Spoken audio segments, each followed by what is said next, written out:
नमस्कार, मैं रिया तोमर आपका स्वागत करती हूँ एबीपी न्यूज़ में। आज हम बात करेंगे फिल्म गंगूबाई काठियावाड़ी की। फिल्म की कहानी में काफ़ी पोटेंशियल है। ये फिल्म गंगा के गंगूबाई बनने का सफ़र है। गंगूबाई चांद थी और चांद ही रहेगी। सही भी है। 16 की उम्र में जिस लड़की को शरीर बेचने के लिए इशारे से ग्राहक बुलाने पड़े, इसके बावजूद वो उस अंधेरी गली की औरतों की ज़िंदगी में रोशनी लाने की कोशिश करे तो वो लड़की चांदी कही जाएगी। और इसी गंगूबाई की ज़िंदगी पर बनी है संजय लीला भंसाली की फिल्म गंगूबाई काठियावाड़ी। जिस लड़की को उसका अपना ही प्रेमी, जिस पर वो अंधा विश्वास करती है, वही उसके भरोसे और सपने को महज 1000 रुपये में कोठे पर बेच देता है।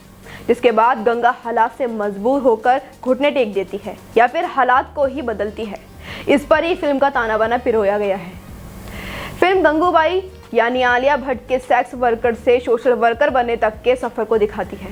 इसमें मुंबई में हीरोइन बनने का सपना लेकर प्रेमी संग घर से भागी गंगा का कोठे की चांद गंगू बनना, एक क्रूर ग्राहक के जुल्म के खिलाफ इंसाफ के लिए डॉन रहीम लाला यानी अजय देवगन से मदद मांगना और फिर उससे भाई बहन का रिश्ता जोड़ना, कमाठीपुरा की प्रेसिडेंट रजिया बाई यानी विजय राज को हराकर उसकी कुर्सी पर काबिज होना, दर्जी अफसान यानी शांतनु माहेश्वरी से इश्क का अफसाना लिखना और पत्रकार फैजी यानी जिम सर्व की मदद से बतौर प्रेसिडेंट इलाके की औरतों के हक के लिए समाज से लड़ना, ये सब इस फिल्म में शामिल है। भंसाली ने फिल्म के लिए पत्रकार हुसैन जैदी और जैन वॉर्जेस की किताब माफिया क्वींस ऑफ मुंबई में दर्ज गंगूबाई की कहानी को आधार बनाया था। फिर भंसाली तो पर्दे पर भव्य सिनेमाई दुनिया रचने के लिए जाने ही जाते हैं। फिल्म गंगूबाई काठियावाड़ी का ट्रेलर रिलीज होते ही गंगूबाई के अडॉप्टेड परिवार वालों ने आपत्ति जताई थी कि उनकी मां को वैश्या के रूप में दिखाया गया है, जबकि उनकी मां सोशल वर्कर थी।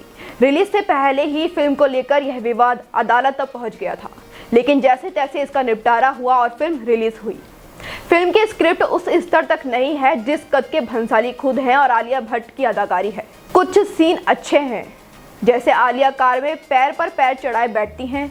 सफ़ेद साड़ी में उनकी एंट्री भी कमाल लगती है। आलिया कहीं कहीं पर रुतबे वाली और दबंग भी नजर आती हैं। गंगा का तैयार होकर सूनी आंखों से दरवाजे के पास आकर ग्राहक को बुलाना, रहीम लाला का कार के बोनेट पर एक विलेन को मारना और ऐसे कई सीन होंगे जिन्होंने दर्शकों को प्रभावित किया होगा। फिल्म में उसूलों का पक्का रहीम अपने ही आदमी को बेरहमी से मार उससे सबक सिखाता है। यहीं से रहीम और गंगूबाई की अनोखी बॉन्डिंग शुरू हो जाती है। रहीम के रूप में भाई का सपोर्ट मिलने के बाद गंगूबाई की हिम्मत बढ़ जाती है। आगे किस तरह गंगूबाई कमाठीपुरा में रहने वाले 4000 औरतों के हक में लड़ती है। इस बीच कमाठीपुरा की प्रेसिडेंट के लिए रजिया से छिड़ी जंग, प्रधानमंत्री नेहरू से मुलाकात, अफसान के प्यार में पड़ने की जर्नी गंगूबाई कैसे तय करती है, ये सब इस फिल्म में देखने को मिलेगा। वहीं भंसाली इस फिल्म में भी अपने पुराने अंदाज में नजर आए। भव्य सेट, डार्क स्क्रीन से भंसाली थोड़े अछूते भी दिखे। 1945 से 1970 के बीच घूमती इस कहानी में कई लूप होल्स हैं। डायलॉग के बीच आलिया का प्लीज कहना हजम नहीं होता। भंसाली ने गंगूबाई को निखारने के लिए फिल्म में काफ़ी मेहनत की थी। आलिया भट्ट को फिल्म के बीच में रखकर सारी चीज़ें उनके इर्द गिर्द घूमती नजर आती हैं। काठियावाड़ी बनाने में भंसाली ने कोई कसर नहीं छोड़ी।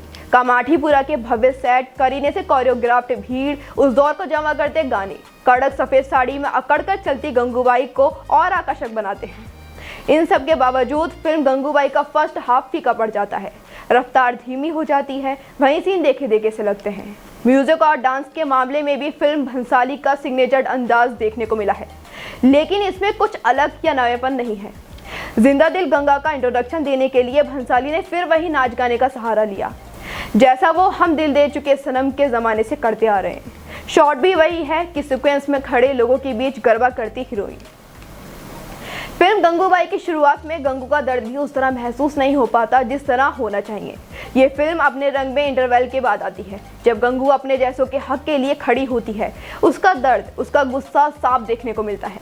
हेडमास्टर से उसकी बहस से लेकर सैकड़ों की भीड़ में भाषण हर सीन को दमदार कर देता है।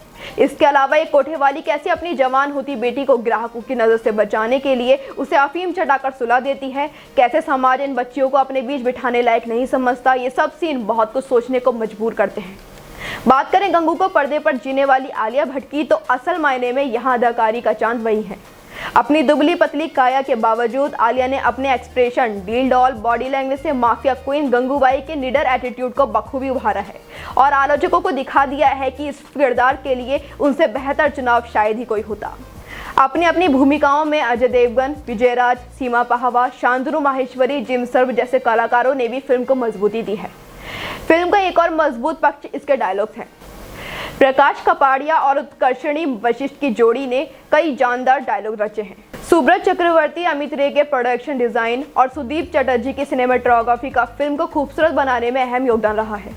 एडिटर के तौर पर भंसाली फिल्म की लंबाई थोड़ी कम कर सकते थे। वहीं उनके कंपोज किए गए फिल्म के गाने अपने समय और कहानी के अनुरूप जरूर हैं, पर थिएटर से बाहर आने के बाद ढोलीडा के अलावा बाकी गाने याद नहीं रहते। ओवरऑल फिल्म एंटरटेनिंग थी। कुछ डायलॉग व सीन्स ने आपको इमोशनल जरूर किया होगा, लेकिन फिल्म के एंगेजिंग होने में थोड़ी कसर रह गई। अभी के लिए इतना ही, फिर लौटूंगी किसी नए विषय के साथ। अभी के लिए धन्यवाद।